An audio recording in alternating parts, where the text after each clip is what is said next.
En el año 1900 no había adolescentes. Entonces, ¿de dónde salieron?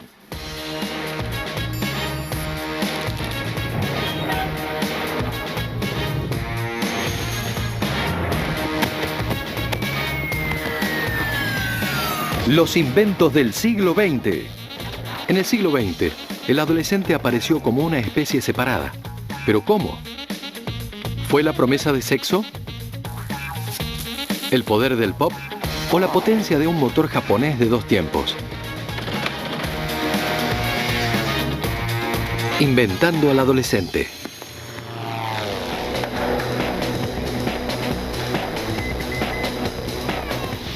En la primera mitad del siglo XX, nadie intentó ser un adolescente, porque simplemente nadie podía ser un adolescente. Las tecnologías que permitieron a los chicos rebelarse y separarse de sus padres ni siquiera existían. Pero eso estaba a punto de cambiar. A los adolescentes les gusta hacer lo que quieren. También les gusta tener sus propios teléfonos, su propia moda y su propia música. Y hace un siglo, todo eso era impensable. Vamos a empezar por la ropa. Durante casi toda la primera mitad del siglo XX, los adolescentes se vestían igual que sus padres. Para empezar a diferenciarse necesitaban usar algo propio, algo más juvenil que una boina o un delantal. Este amiguito es un gusano de seda. Tiene una vida muy simple, come un montón y generalmente se ocupa de lo suyo, que es la producción de hilos de seda.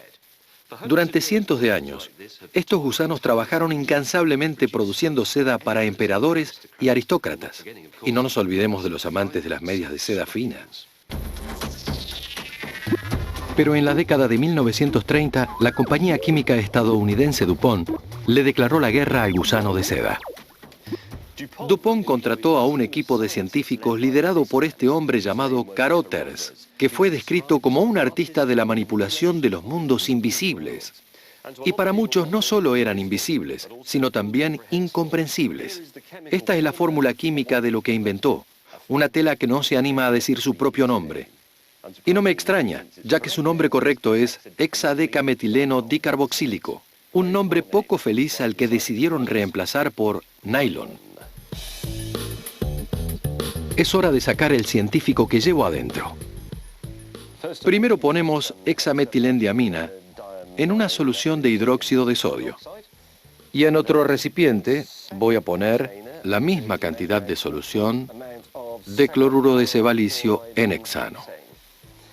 Ahora tengo que poner la hexameti no sé qué en este recipiente y tengo que agregar el cloruro de sebalicio, pero no directamente.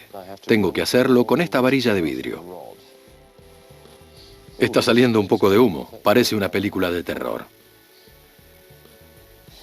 Bien, si observamos cuidadosamente, vamos a poder ver que hay un límite visible entre un material y el otro. Lo voy a sacar con unas pinzas. ¿Están listos? Miren. Esto es nylon. Aunque hay que reconocer que está lejos de ser esa ropa interior violeta que usaba a los 14 años, es la primera tela completamente sintética del mundo. Esto significaba que por primera vez en la historia, la gente no iba a tener que ponerse algo salido de la tierra o de un gusano.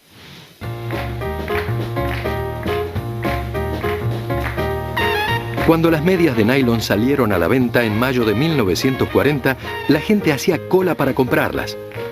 En pocas horas se vendieron unos 750.000 pares. La nueva industria del nylon se preparaba para conquistar el mundo. Lamentablemente, los nazis también. Y eso arruinó todo, porque las fábricas que producían nylon fueron requisadas por el Ministerio de Producción de Guerra para hacer paracaídas, tiendas de campaña, sogas, partes de uniformes. Nada sexy. En Gran Bretaña solamente los extranjeros podían comprar nylon, y para hacerlo tenían que presentar el pasaporte ante el vendedor. Pero cuando la guerra terminó, la Europa ocupada fue liberada, y el nylon también. Como ignorante de la moda necesito que alguien me explique qué tiene de grandioso. Cuando salió, fue nada más y nada menos que una revolución de la moda. Color, estampado, de cuidado fácil. ¿Qué mejor para un soltero? ¿Por qué tenían que ser tan llamativos? Eso era lo emocionante del nylon, que se podían hacer muchas cosas. Podían hacerle dibujos, podían usar muchos colores. Por ejemplo, mira este vestido, típico de los años 70. Woodstock, los hippies, la revolución psicodélica, eso no hubiese sido posible sin el nylon. Y no hay que olvidarse del jogging. ¿Es necesario? Sí, es necesario, porque el jogging se convirtió en un uniforme para los adolescentes. Los diferenciaba de lo que usaban los adultos. Y era práctico. Se ponía en el lavarropas, se colgaba y al otro día estaba listo para volver a usar. O sea que el nylon hizo que pasáramos de una época en la que todos parecían personajes de una novela de Dickens a una época en la que la gente podía ser... libre. Y psicodélica. Lo que más recuerdo del nylon son las constantes descargas estáticas que me daba. Pero el nylon nos dio las medias nos dieron las minifaldas, y eso definió la moda de la década y más allá. Nunca antes había pensado en esto, pero todo empezó con un hilo de seda que alguien produjo en un laboratorio y después de unos años se convirtió en una revolución juvenil de moda, color y sexo. Y es algo que se repite constantemente. Aparece una tecnología nueva. Los jóvenes se aferran a ella, la hacen propia, desarrollan un instinto que los impulsa a hacer eso y así se crea el adolescente. Pero no nos adelantemos. En la época anterior a los comportamientos antisociales, la vida transcurría más lentamente. La gente vivía en su pueblo, peleaba en su pueblo y se casaba en su pueblo. Peor aún, la música que escuchaba también era de su pueblo. La rebelión adolescente iba a necesitar su propia banda sonora. Es casi imposible exagerar la magnitud de la revolución social encerrada en esta cajita de madera. Es una radio a cristal, y ese es el cristal. Esto significaba que por primera vez en la historia, la gente podía escuchar desde su casa a otras personas que estaban lejos, personas que jamás conocieron. Esta es la 2LO, la radio de Londres. Algunas generaciones atrás, los jóvenes podían ahorrarse unas monedas haciendo sus propias radios a cristal, y lo hicieron para poder divertirse, porque las otras alternativas eran pararse junto a un piano y cantar, o cantar parado junto a un piano. Me pregunto si todavía pueden hacerlo. ¿Puede un grupo de jóvenes criados con gaseosas, videojuegos e internet construir una radio a cristal? En unos 10 minutos va a empezar un programa de música orquestal desde el Crystal Palace. Me gustaría escucharlo en la radio. Una de las desventajas de la radio a cristal era que el volumen era decepcionantemente bajo.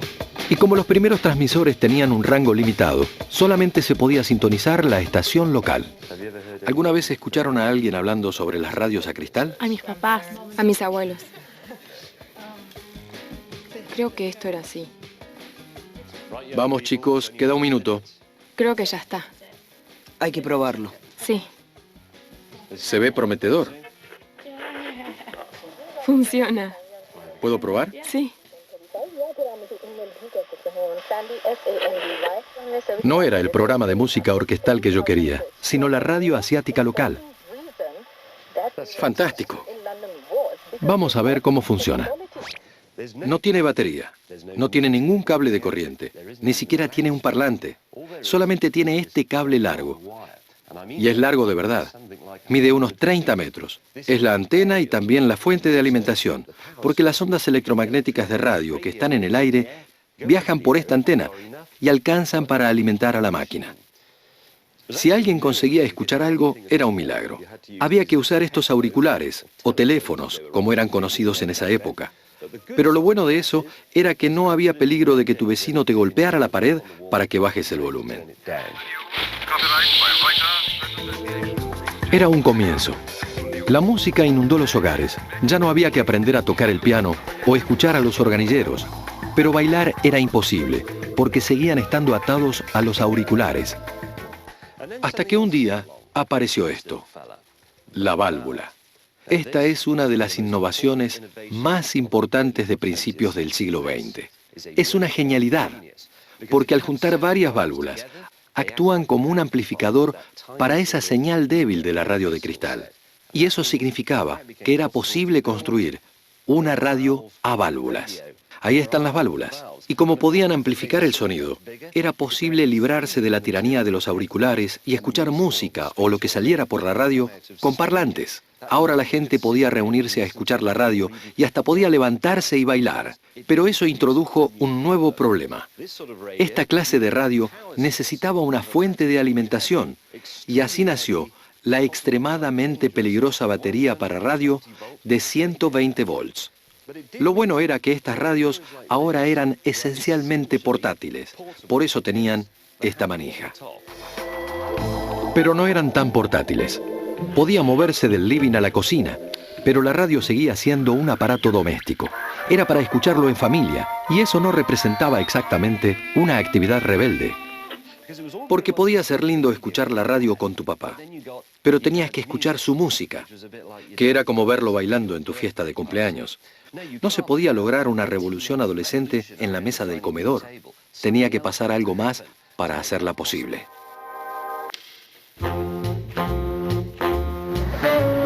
La verdad es que los adolescentes fueron inventados en Estados Unidos. Los jóvenes norteamericanos tenían suficiente plata y optimismo como para aspirar a pasarla bien. Los yanquis nos dieron algunas de las mejores innovaciones del siglo XX, como la hamburguesa con queso, el Ford Modelo T y, por supuesto, las medias de nylon que usaron para seducir a nuestras mujeres durante la guerra. Pero esto no era nada comparado con lo que iba a venir después de la guerra. Era esto, música hecha para adolescentes, música que sus padres no iban a entender. O mejor aún, música que sus padres iban a odiar.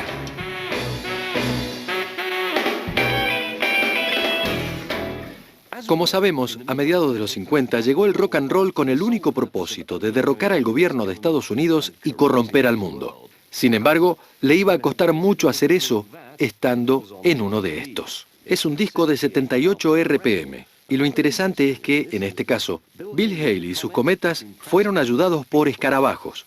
Eso es porque este disco está hecho de un material llamado shellac, que es una resina derivada de un escarabajo oriental. Y tiene algunos problemas.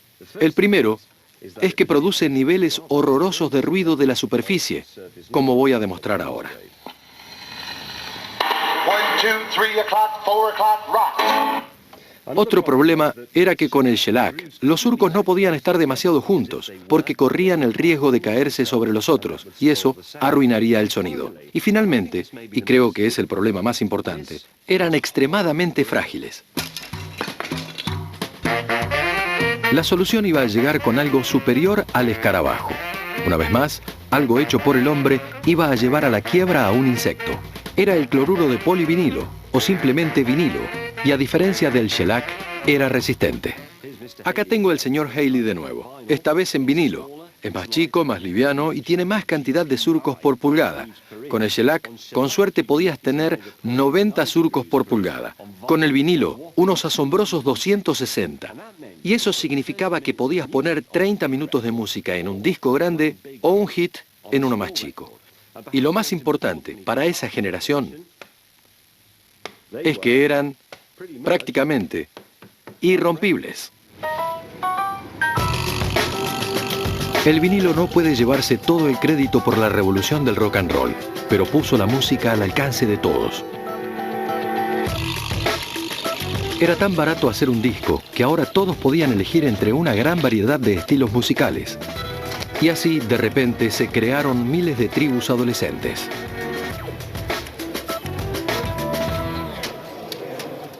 A mediados de los 50, aparecieron las rocolas en los bares y cafés de toda Gran Bretaña. Ahora los jóvenes podían reunirse y desafiar a la sociedad mientras tomaban licuados con leche y escuchaban los últimos éxitos de la música. Los adolescentes compraban la mitad de los discos que se lanzaban. Al lado del vinilo, la máquina de cinta abierta parecía tener poca vida. La mayoría creía que el vinilo iba a durar para siempre. Hasta que pasó algo que hizo que el disco de vinilo esté tan pasado de moda como el techo de vinilo del Ford Granada. De repente, todas las obras de la música popular se redujeron simplemente a unos y ceros. en uno de estos, por supuesto. Tiene unas cuantas ventajas. Son muy duraderos y difíciles de rayar. No hay que estar limpiando la púa todo el tiempo y no tienen problemas de surcos. La desventaja es que no se les puede cambiar la velocidad para reírse un rato. El vinilo, una tecnología clave para la creación del adolescente, había sido destronado. Pero no entremos en la discusión sobre cuál tiene el sonido más cálido. Mejor, pasemos a otra cosa. La esencia de un adolescente es la rebelión. Pero para poder rebelarse, es necesario un transporte, porque la idea es alejarse de mamá y papá. Los jóvenes estadounidenses eran ricos y podían tener sus autos, pero en Gran Bretaña era un poco más difícil. Se necesitaba algo un poco más prosaico. Y un día, ese algo iba a llegar. Para entender su impacto, primero tenemos que entender su lugar en el espectro de los transportes personales. Está el triciclo, el auto a pedal, la bicicleta que queríamos a los 12, la Rally Chopper, y después hay un espacio de tiempo en el que no nos interesa nada hasta llegar a los 17, momento en el que ya pensamos en algo con motor. Acá hay una típica primera moto de los 70, un típico primer auto de los 80, y así continúa hasta llegar a los 40 años, donde sufrimos una crisis. Tenemos miedo de ya no gustarle a nadie y terminamos comprando un Porsche deportivo. Pero lo que más me interesa ahora es ese espacio. No podemos tener una moto o un auto hasta cumplir 17. Pero un chico de 16 años, que ya es un manojo de hormonas alborotadas, desesperado por tener independencia, siente que para cumplir 17 falta una eternidad. Por suerte, en los años 70, cuando yo era un adolescente, alguien se dio cuenta de que aprovechando una ley pasada de moda, ese espacio podía ser llenado con algo completamente emocionante para nosotros. Lo llamaron ciclomotor deportivo Yamaha FS1E, el Fisi. Tenía un cilindro de 49 centímetros cúbicos, un motor de 2 tiempos refrigerado por aire y una caja de 4 velocidades. Al principio solo venía en amarillo y su velocidad máxima dependía del que la manejara. El problema era que mi madre prefería verme jugar con algo como una aguja usada. La Yamaha FS1E, la moto que podíamos usar a los 16, era un símbolo de muerte. Era como ver la tumba de tu hijo estacionada frente a tu casa. Era algo prohibido. ¿Qué tan rápida es la Yamaha FS1E? Bueno, si nos guiamos por los que la usaron, llega a unos 95 kilómetros por hora, quizás 100 en una autopista. Pero no estoy tan seguro.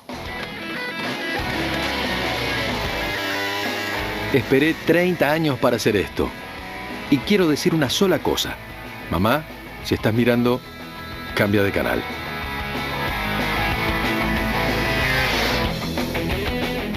¿A cuánto llegué? A 67. ¿67? Bueno, es un poco más rápida que una bicicleta.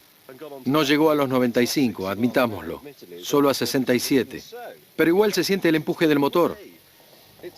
Es increíble. Yo quiero una. El problema es que yo quiero una que llegue a 95 kilómetros por hora, no a 67. Y solo hay una forma de hacer eso. Vamos a cambiar un par de cosas. Ningún dueño digno de una FS1E hubiese dejado su moto como estaba. Estamos haciendo las modificaciones que hubiese hecho cualquier adolescente de 16 años con una llave inglesa y un martillo. Primero el frente. Rotamos el manubrio para que quede hacia abajo, el capuchón de la bujía fue reemplazado por uno mejor y también pusimos una bujía más caliente. El caño de escape fue reemplazado por una cámara de expansión para mejorar el rendimiento y, por supuesto, para hacerla más ruidosa. Y habrán notado que sacamos el espejo. Era como tener una puerta gigante en una moto con menos de 5 caballos de fuerza. Se tenía que ir.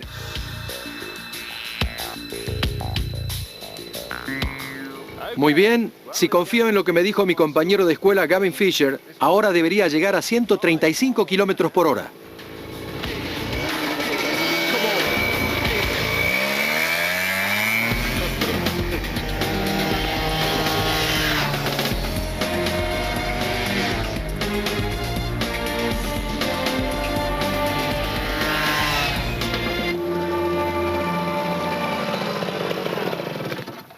¿Cómo me fue? 72. ¿Dijiste 132? No, 72. 72 kilómetros por hora. Gavin Fisher, sos una rata mentirosa. En 1977, el gobierno arruinó toda la diversión, limitando la velocidad máxima a unos míseros 50 kilómetros por hora. ¡Qué aburrido! Los adolescentes tenían que buscar otra forma de causar problemas.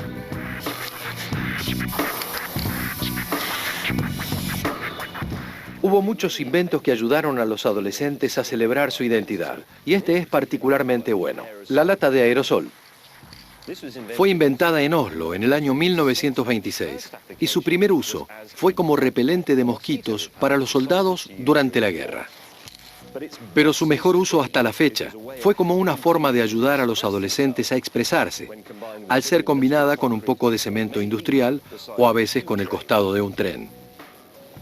Me gusta cómo quedó.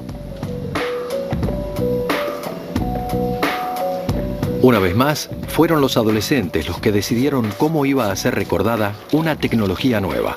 Siempre lo conseguían. Este pequeño objeto, el transistor, es el verdadero instigador de la revuelta adolescente. Estas cosas fueron usadas en todo tipo de tecnologías nuevas, como supercomputadoras, que controlan sistemas para fábricas, y por supuesto, la calculadora de bolsillo. Pero lo bueno para los adolescentes era que estas cosas reemplazaban a las válvulas que vimos antes. El transistor fue inventado por un grupo de científicos dirigido por William Shockley, un hombre brillante pero temperamental que luchó para mantener a su equipo unido lo suficiente como para hacer algún descubrimiento. A pesar de todo, se las arregló para triunfar con el transistor. Lo más sorprendente del transistor es que puede cambiar sus propiedades eléctricas a pesar de no tener partes móviles. Se los voy a explicar. Una cuchara de metal. Si la introducen en un enchufe de la pared, No intenten esto en sus casas. van a recibir una descarga. Es porque se trata de un conductor eléctrico. Por otra parte, si agarran algo como la tapa de cartón del disco de Jeff Wayne y su excelente versión musical de La Guerra de los Mundos y la meten en el enchufe, no va a pasar nada. Eso es porque se trata de un aislante. Pero volvamos al transistor. El transistor es un conductor y también un aislante. Es la cuchara de metal y la tapa de cartón del disco de Jeff Wayne y su excelente versión musical de La Guerra de los Mundos al mismo tiempo. Y por eso se lo conoce como un semiconductor. El semiconductor era una mala noticia para los fabricantes de muebles para radio. Como el transistor cumplía la misma función que la válvula, se adueñó del funcionamiento interno. Cambió la forma de la radio para siempre.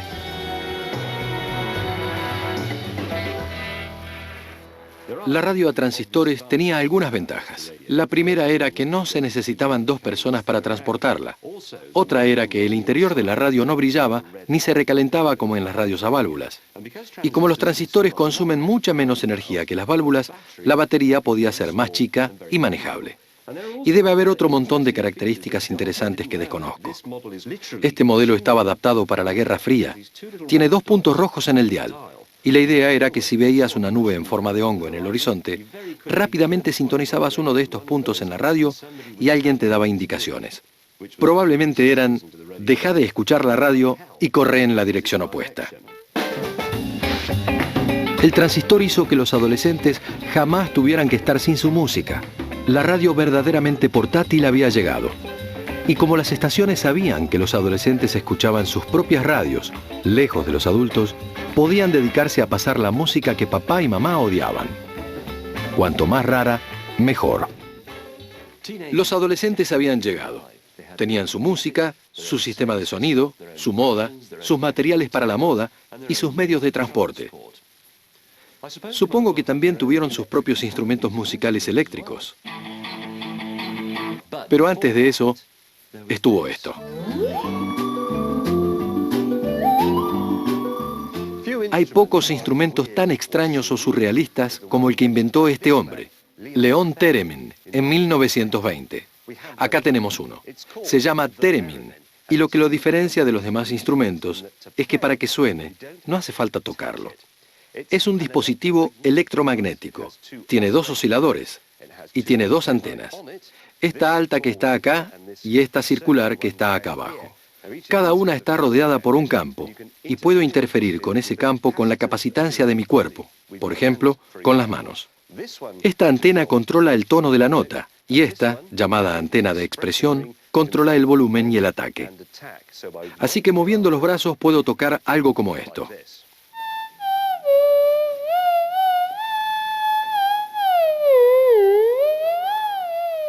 Al principio se decía que todo el que pudiera cantar o tararear sería capaz de tocar una melodía en el theremin. Y eso era mentira, porque es casi imposible. Pero pueden ver por qué se convirtió rápidamente en la estrella del taller radiofónico de la BBC y de la ciencia ficción. Tiene esos sonidos típicos de encuentros cercanos. Este instrumento, en las manos adecuadas, puede producir un sonido hermoso y realmente único.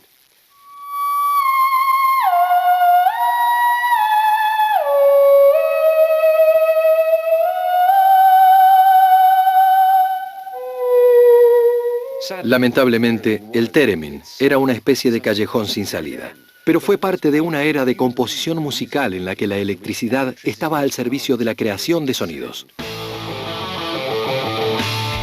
La guitarra eléctrica es uno de los símbolos más potentes de la adolescencia del siglo XX. Es emocionante, es sexy y lo más importante es que es muy ruidosa.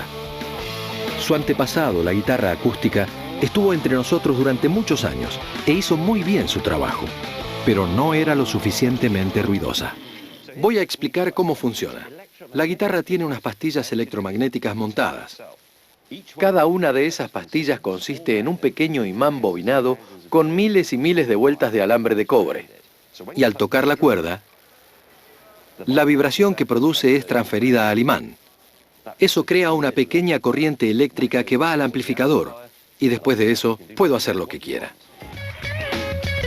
O sea que las pastillas y el amplificador dan una gran cantidad de volumen sin retroalimentación, a menos que yo quiera. Con la pastilla eléctrica ya no es necesario que el cuerpo de la guitarra actúe como caja de resonancia. Y eso significa que la guitarra eléctrica puede estar hecha de cualquier material y de cualquier forma que yo quiera. Esta, por ejemplo, está hecha con la mesa de un pupitre viejo. Y es una guitarra eléctrica perfectamente buena. Yo no soy la persona adecuada para tocar este viejo pupitre, pero afortunadamente hay un par de tipos que saben un poco sobre guitarras eléctricas. La guitarra eléctrica daba una sensación de poder. Creo que era la idea de hacer ruido. Ahí es cuando empezaron los problemas, cuando se enchufaron para hacerla sonar fuerte. Y hacer ruido. La magia de enchufarla a un amplificador y lograr ese sonido era increíble. Con un poco de vibrato podía sonar bien aunque no fueras bueno. El volumen es como la velocidad. Compramos un auto veloz porque queremos ir más rápido que los demás. Y compramos un amplificador potente porque queremos sonar más fuerte que los demás. Pero la pastilla electromagnética puede transformar un pupitre viejo en un instrumento icónico. Apuesto a que nunca sonó tan bien en la clase de matemáticas. Suena mejor así que así. Tiene razón. Tiene razón. Sí. Habría que enchufarla. A comienzos del siglo XX, los adolescentes no existían. Cuando llegaron, fueron vistos como una amenaza a la sociedad. Pero ahora, podemos ver que la revolución adolescente fue el modelo de la vida que llevamos todos, porque nos mostró que la tecnología, más que ninguna otra cosa, significaba diversión. ¿Y qué hay de malo en eso?